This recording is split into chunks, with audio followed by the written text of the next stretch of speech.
Roberts. Thank you. The Labor government is pushing ahead with their globalist control agenda by introducing the Digital Identity Bill.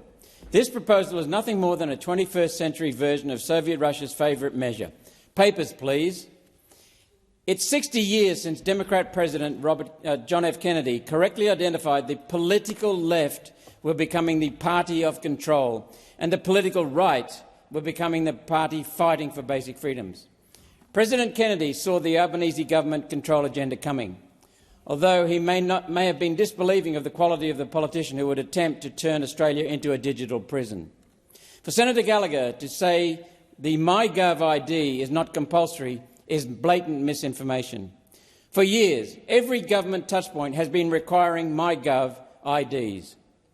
The Director's ID legislation, for example, didn't mention myGov, yet every applicant was required to get a myGov ID.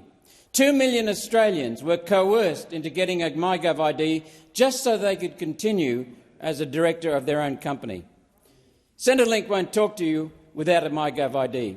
The reason 10 million Australians have a myGov ID is because 10 million Australians were coerced into getting one, forced.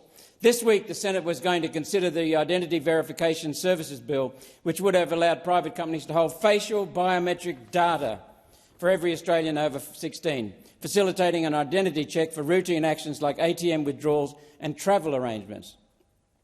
The cash ban bill, which One Nation were instrumental in removing from the notice paper in the last parliament, was designed to phase out cash so that electronic purchases would be the only payment option and so that facial recognition could be linked to every significant transaction.